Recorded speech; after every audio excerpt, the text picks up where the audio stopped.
Hello, friends. I am Chevee. Welcome to my shed. How are you today? How's life in your world? How's things where you are? I hope it's fantastic. Everything here is great. And today I wanted to talk a little bit more about the opportunity ahead of me because it seemed like quite a few of you were really excited about the idea. I am also excited about the idea, but there's also a strong bit of trepidation within me about this opportunity. And what it's made me realize is that something has happened to me within the last 4 years that maybe I didn't recognize. And I think that is resistance to change. I've always been resistant to change my whole life. I'm much more comfortable with a set program and schedule, but the what I'm feeling now, the opportunity ahead of me, what I'm feeling is more like it's not necessarily a resistance, it's more like fear, right? As I said yesterday, this opportunity presented itself 4 years ago and I jumped on it. I was all about it. If you were here 4 years ago, at the dawn of 2018, like January 2018, I had just come off the worst year of my life, right? 2017 was a complete disaster. My lost family members, I lost my marriage, I lost my kids, I lost my job got handed its death sentence. You know, things fell apart. And in spite of all of that, I came out of 2017 with a prospect for the job that I'm in currently, and also the prospect to have uh, this software project that I started years before become my own, and I get to start my own company, and I get to do this thing. And talking to the clients and the thousands of dollars that were on the table, I was really excited about it.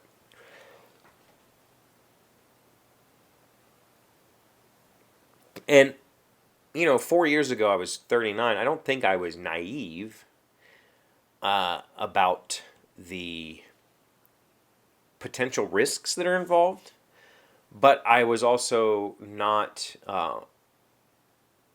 I was not willing to let risks hinder me. I was going to do it full force.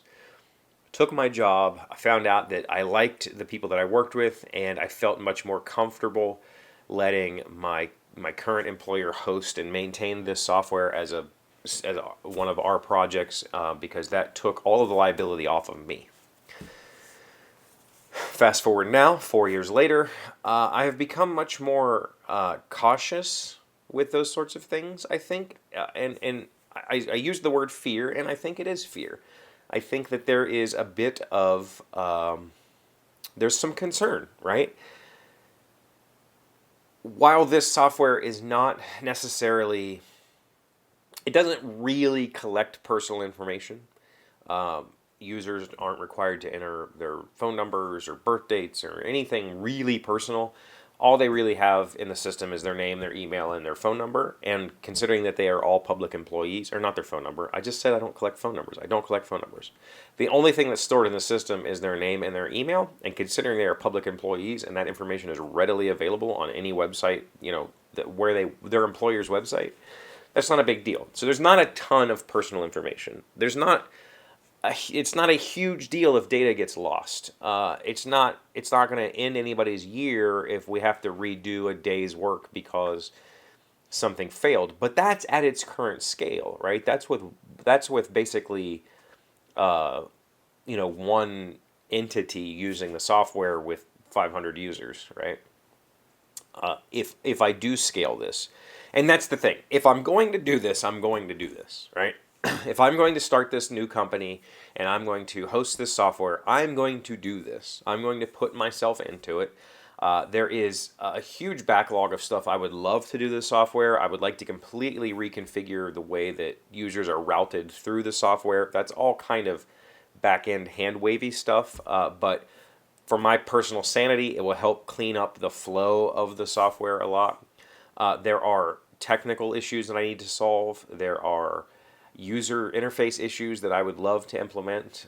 So there's a lot that I would love to do to it. And in order to do all of those things, not necessarily in order to, but I'm going to do those things. If I'm going to do all of that, I would like to find more clients. And that means I would I would need to start scheduling meetings. I would need to start really, kind of pushing my name out there and attending conferences. And once it starts to get to a scale like that, that's when it becomes scary for me. Suddenly there are regulations and there are best practices and there are things that I need to think about so that this newfound company of mine doesn't get sued into oblivion. So I'm a little scared. But the good news is I have a year. I don't technically take ownership of the software until January 1st of next year, which means I have whatever that is, 6, 10 months, to 8 months, whatever, to get this all sorted. Development on the current version of the software is done. I have completed all of the user stories that are important for this upcoming school year. What is left on the table is things that I need to change internally, the way the software works, so that I could, I had built back-end tools for our help desk to be able to do things within the software without having to touch the database. Some of that works, some of that doesn't. If I am going to scale, that stuff needs to work.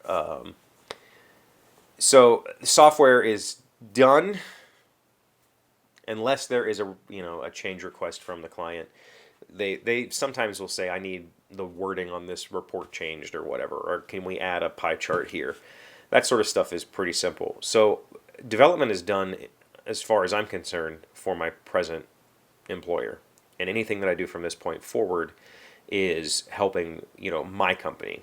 And what I need to figure out now is, where am I going to host this? There is some prestige. I think I can host with my current employer. I think that my company can contract with my current employer. And there is a little bit of prestige of saying that this application is housed in, in a public data center that's secure and 24/7 access and all that sort of stuff. But it's not going to be cheap. It costs quite a bit for me to host with them. I need to get a development laptop. I don't currently own a laptop that I can do development on. So I will need to spend some money up front to do that. My hope is that maybe I can take on, between now and then, I can work with this client on another project that they mentioned, and I can start the company on that project, and I can get some money up front to get a development workstation or laptop or whatever. I can figure out my hosting issues. I can figure all that stuff out, and then when December rolls around, I can start the transition. I can move the software. I can get it all set up and working and all that sort of stuff, and then all I have to do is import data and everything works. That's the hope.